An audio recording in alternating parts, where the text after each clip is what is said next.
Namo tassa bhagavato arahato samma sambuddhassa. Namo tassa bhagavato arahato samma sambuddhassa. Namo tassa bhagavato arahato samma sambuddhassa. Buddhaṃ Dhammāṃ Sanghaṃ Namasami.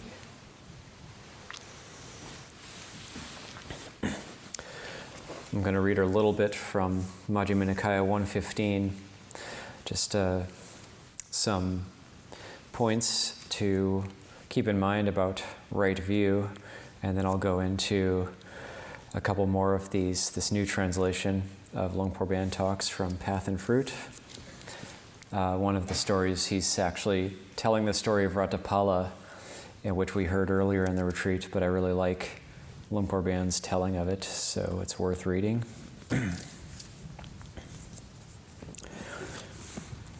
This is from the Bahudhātuka Sutta, the many kinds of elements, Majjhima Nikāya 115. And the whole sutta is Venerable Ananda asking the Buddha about different ways of doing element contemplation, but at the end of the sutta he asks about how to be skilled in the possible, what is possible and what is impossible. And I'll read from that section.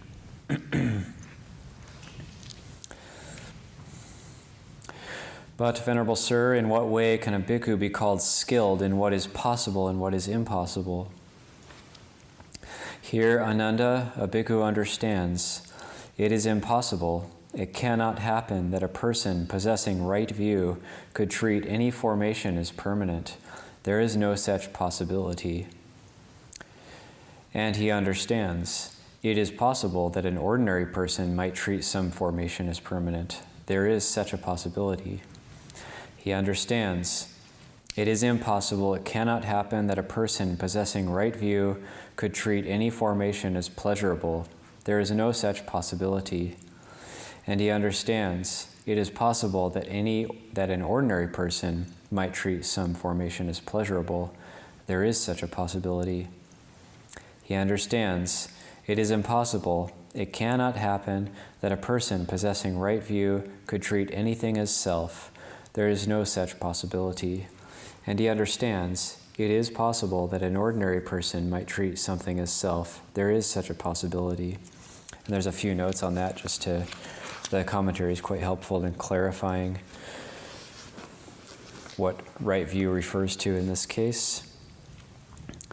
In terms of permanent and impermanent, a person possessing right view, ditti sampanno, is one possessed of the view of the path, a noble disciple at the minimal level of stream enterer.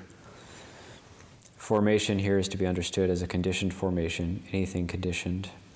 And then about seeing things as pleasurable, the commentary points out that a noble disciple below the level of arhantship can still apprehend formations as pleasurable with a mind dissociated from wrong view, but cannot adopt a view that any formation is pleasurable. So meaning, say like a stream enterer who's a householder, still within the 5 chords of sensual pleasure, they don't have the view that those things are ultimately pleasurable, but they can still be swayed by them, by pleasant and unpleasant things. Although perceptions and thoughts of formations as pleasurable arise in them, they know reflectively that such notions are mistaken. And about, that's all I'll read for the notes. And then skipping ahead a bit. He understands it is impossible, it cannot happen that a wished for, desired, agreeable result could be produced from bodily misconduct, from verbal misconduct, from mental misconduct. There is no such possibility. And he understands it is possible that an unwished for, undesired, disagreeable result might be produced from bodily misconduct, from verbal misconduct, from mental misconduct. There is such a possibility. He understands it is impossible, it cannot happen, that an unwished for, undesired, disagreeable result could be produced from good bodily conduct, from good verbal conduct, from good mental conduct. there is no such possibility.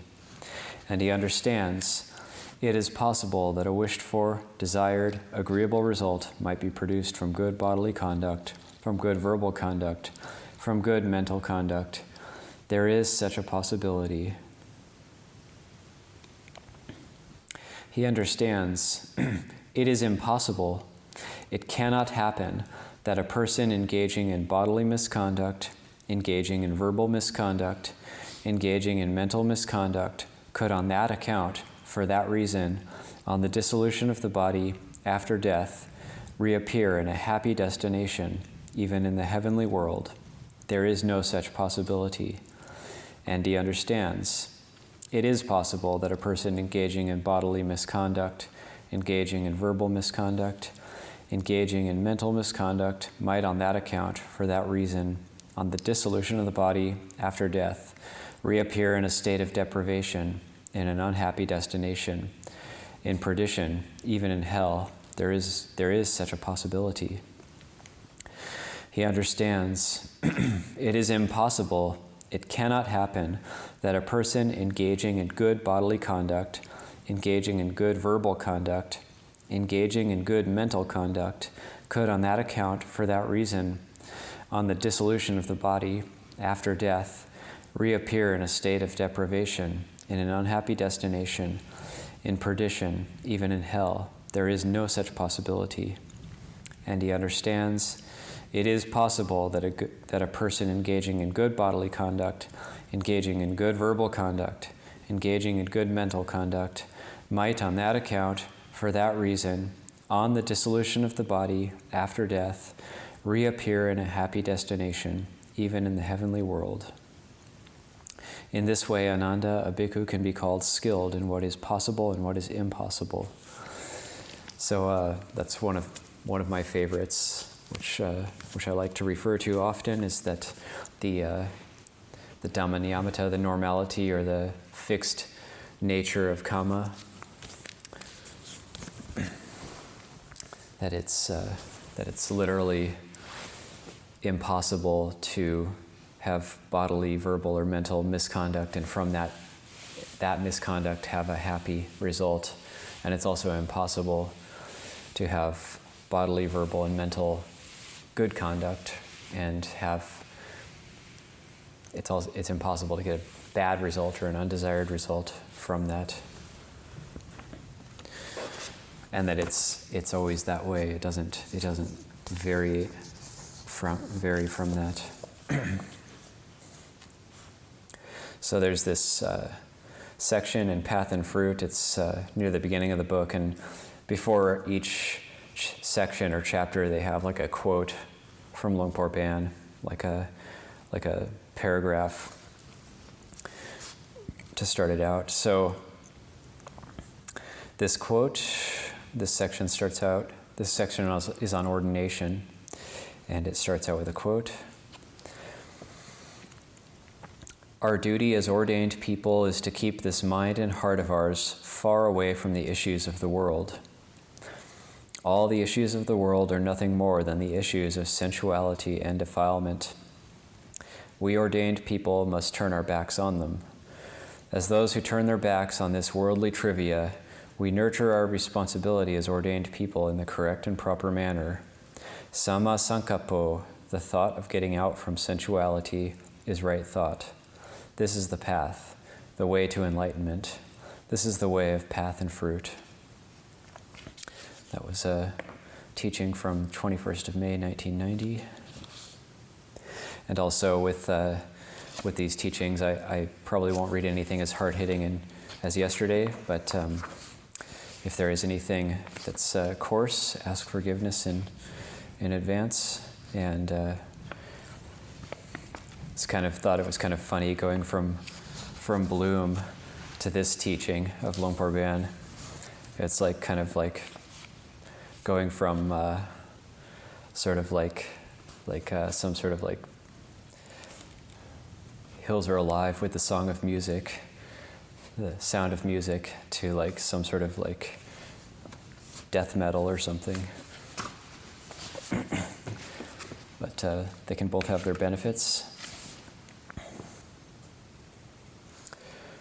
We say that gain is something of value, wealth is something of value, and these things should be these things should be wished for above all else. But these things are of the defilements. They belong to defilement and are worldly pursuits. Once you succeed in acquiring gain, wealth, accolades, and even more than that, or your assets multiply further to whatever high number, there is still no way that these things can be a true refuge. So what is the refuge? It is just this: we are a refuge unto ourselves. We take refuge in ourselves. It is correct to take the Buddha as a refuge, the Dhamma as a refuge, the Sangha as a refuge, and the Kruba Ajahns as a refuge, but ultimately we have to take ourselves as the refuge. We recite, Buddhang Saranang Gacchami, Dhammang Sanghang Saranang Gacchami. We say these words.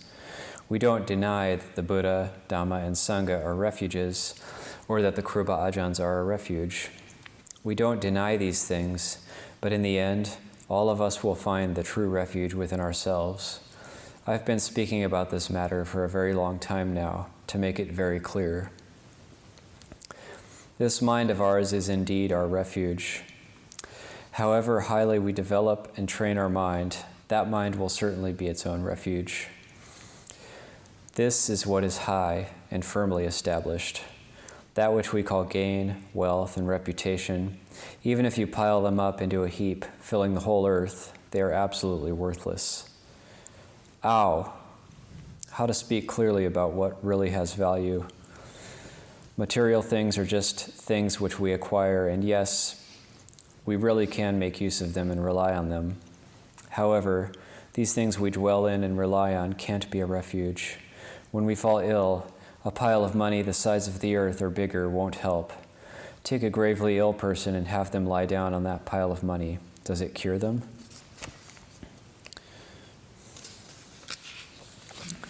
That was from a talk from 2011, actually. And it goes on. Consider the Venerable Ratapala when he was leaving the household life.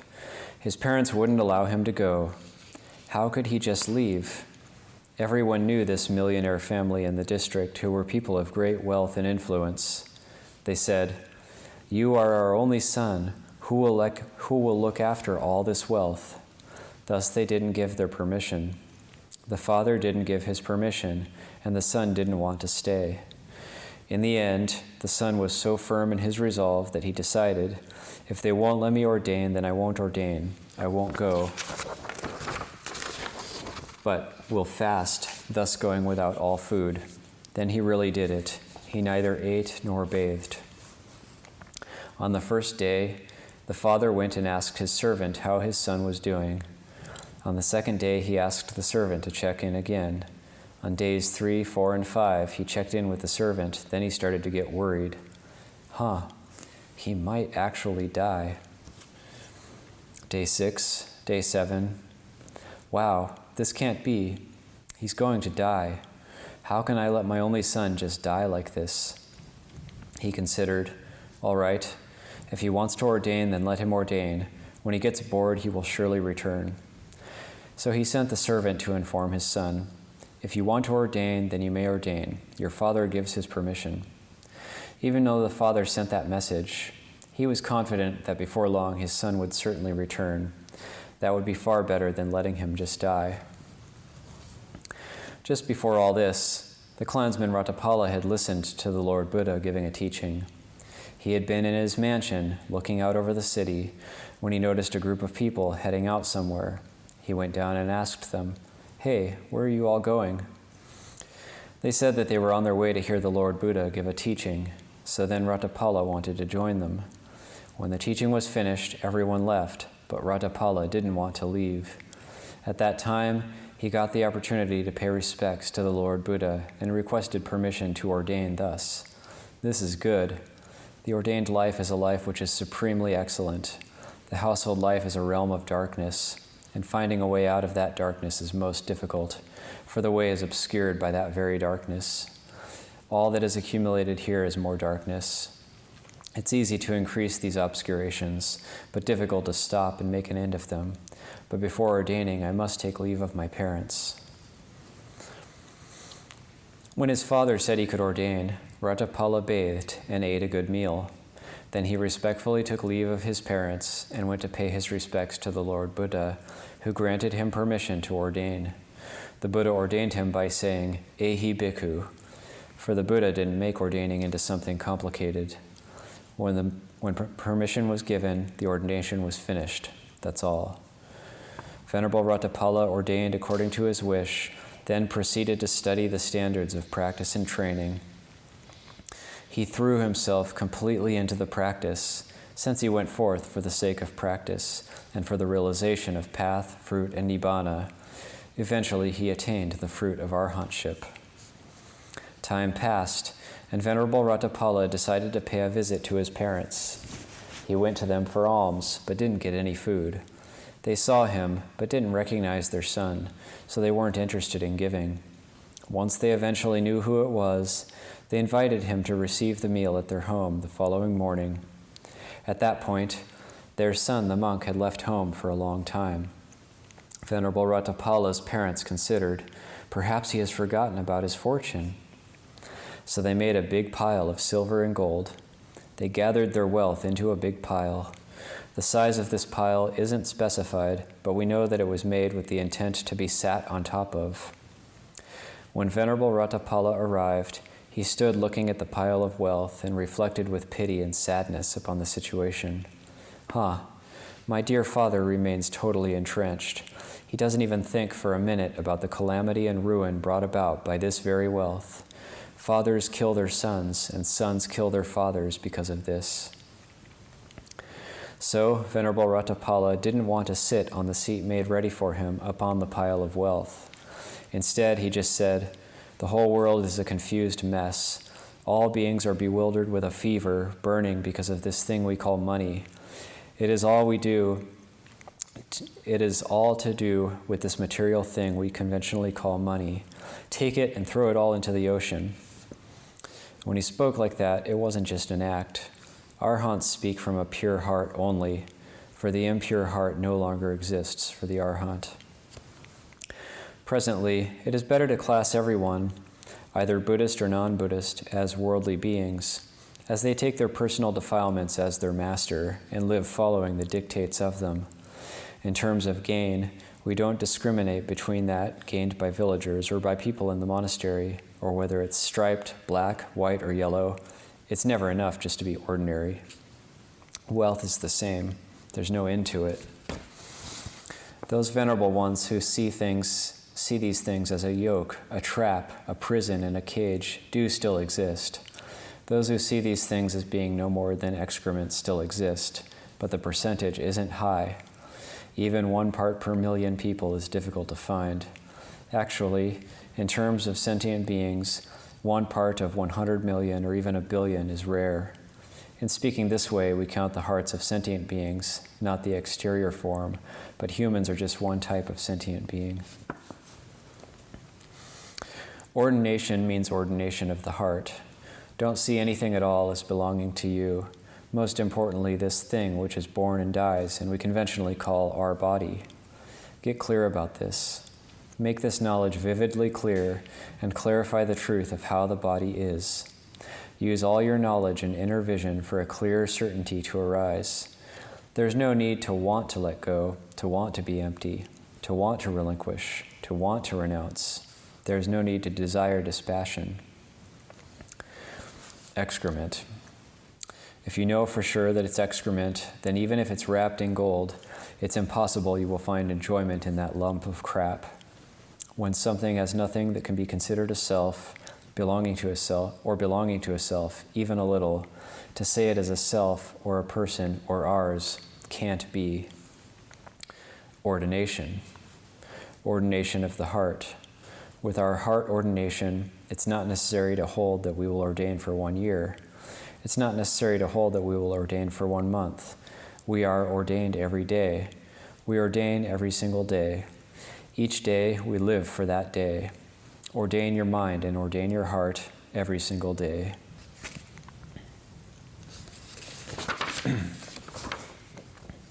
So, quite like how he tells that story of Ratapala. And then I'll just read this one more talk. This talk's called Practice Monks.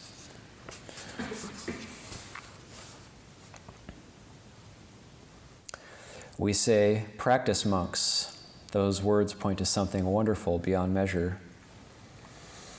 May we all be real practice monks, directing our effort towards staying with our theme of practice, our kammatthana. If us practice monks direct our attention somewhere else due to not taking an interest in the proper themes, then we have removed our heart from the practice, and the result won't be correct. We won't be in line with people in the world calling us practice monks. The heart of a practice monk abides within the meditation theme. He buries himself deep in the kammatthana and really goes headfirst into it. Head hair is the meditation theme. Body hair is the meditation theme. Nails are the meditation theme. Teeth are the meditation theme. Skin is the meditation theme. The word tacha pancha kammatthana means the 5 meditation objects of head hair, body hair, nails, teeth, and skin, or all 32 body parts. Continuing on from these 5 are another level or aspect of this theme. Us practice monks ought to bury our mind and heart deep in our meditation theme. This matter of walking meditation and sitting meditation is of utmost importance. This is the matter of contemplating our meditation themes of head hair, body hair, nails, teeth, and skin, seeing their unattractive nature. Train to see them as something unclean. Realize that they are earth, water, air, and fire. It is necessary to contemplate these things in order to realize their true nature. For those who have already gained some realization into these things, contemplate further to make them even more clear and apparent. Make them vivid and very clear.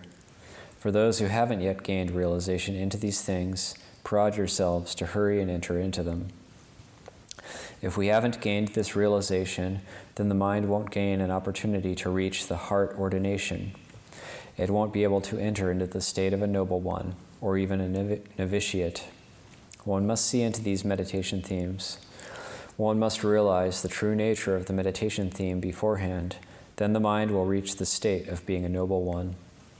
If you don't yet know and see, and haven't focused on your study of these meditation themes, then this knowledge and vision will continue to escape you.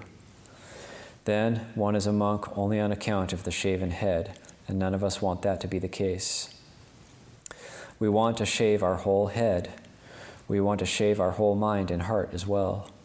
Shave the messmaker completely off the mind and heart. Then the mind-heart sphere will be noble. All of us want to be monks by way of not just our whole body, but our whole mind as well. So hurry and get down to it. Don't dally. And what is our Dhamma razor, which can shave the messmaker off the mind and off of the heart?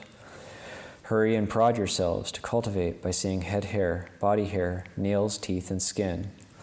If we don't hurry and try to force ourselves by way of the method of contemplating head hair, body hair, nails, teeth, and skin to realize their true nature, then these very things will make the mind and heart be a mess. All beings in the world, every mind and heart, no matter what order of being they are, all hold to just this head hair, body hair, nails, teeth, and skin. They are the mess makers for the minds and hearts of worldly beings. As ordained people, we have ample opportunity to get rid of, to wipe the mess maker out of the mind and out of the heart. Eventually, this mess maker will be all gone. We now have a precious opportunity to make this happen. But even though we have this precious opportunity, if we lack the appropriate effort and don't strive to use this opportunity to get the benefit, then we miss the opportunity to remove the mess maker.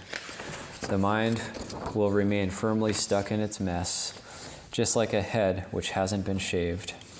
If you search for cleanliness and beauty there, you won't be able to find it. Get really interested in this so that you all strive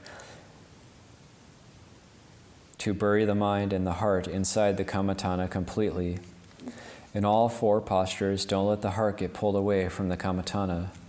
Don't lose the plot. Our defilements lay in waiting and will take the first opportunity to make the mind and heart lose the plot. There are many things which will cause our mind and heart to get distracted. If our earnestness of mind and determination of heart to stay with the kammatthana aren't enough, then old defilements tug at the mind, causing it to be swayed.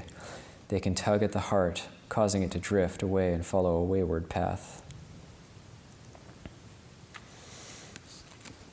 I'm going to skip ahead a little bit. A long time ago, here, our Krupa Ajahns were having a discussion about how to translate this word kammatthana. They decided that it just means living here in this practice monastery. There were many Krupa Ajahns here at the time, with Tenjokun Dhammachetty as the senior.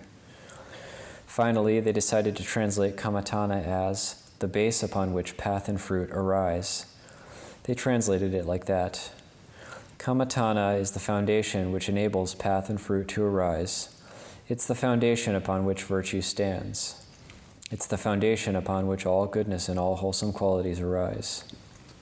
So we call it the base upon which path and fruit arise. We hope for the path and hope for the fruit. So what is this foundation? Just what is this foundation that we are to build? What kind of foundation will cause the path and fruit to arise out of it? Focus all your energies on this question. Be completely intent on this point. Don't withdraw the mind from this point. If we withdraw the mind from the work which will turn us into noble ones, where we build up path and fruit, then, just like that, we become people who are distracted and heedless. Distracted and heedless means we've allowed the mind to drift from the work site where we build ourselves up to the state of noble ones. Only the kammatthana can prepare us to enter into the state of the noble ones. If we haven't yet gained realization into the kammatthana, then we are monks only in name. But the heart isn't in line with what we call ourselves because we haven't yet seen into and clarified the kammatthana. The kammatthana is something most excellent. The acharyas of ancient times established that in the going forth and higher ordination, the kammatthana must be spoken of every time. And the kammatthana must be taught to aspirants before they don the sacred triple robe set. This shows that the kammatthana is the very root of the monk's life and is our spiritual life. It's the root foundation of those who protect the sacred robe.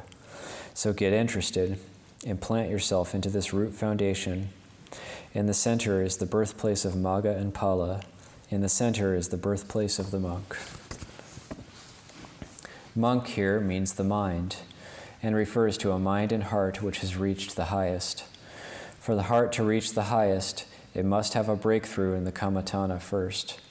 If there hasn't yet been this breakthrough in the kammatthana, but instead one is still infatuated with the kammatthana objects, how can the mind become a monk? Reach an understanding. We now have this opportunity to gather our energies and strive with all our mindfulness, strength, and skill. Don't drift into laziness, lassitude, or a cavalier attitude, which causes one to fall off track and lose the way. We thus go away from the point where the nascent path, fruit, and Dhamma might arise in the heart.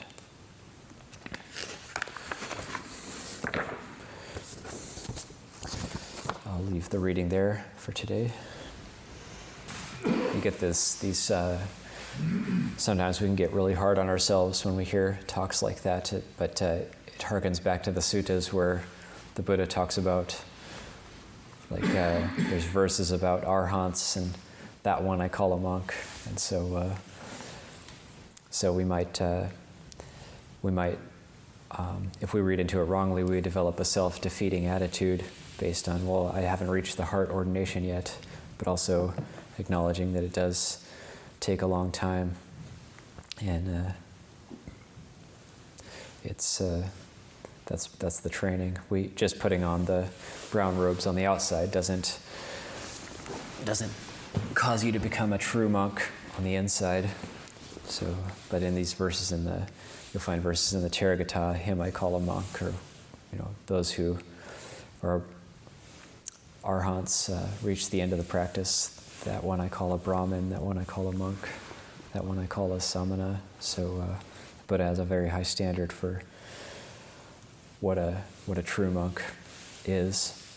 So that's what we're all striving for. I think Ajahn Sona alluded to it as well, that in one of the talks he said, the one who truly has metta, the Buddha then calls that person a bhikkhu, whether they're wearing robes or not. Any comments, no questions? He says, shitting the head, shitting the heart. Could you, is that Citta? Well, in Thai, it's like they actually use the word jit jai, which means literally mind heart. So, and sometimes, based on the context, you use the word mind or the word heart, or like in one place, like I couldn't figure out whether to use mind or heart, so I just said mind heart, mind/heart. But sometimes they just say jit, which is chitta, and that would be like mind. And sometimes they just say jai, which would just be heart. Okay, we'll leave it there for today.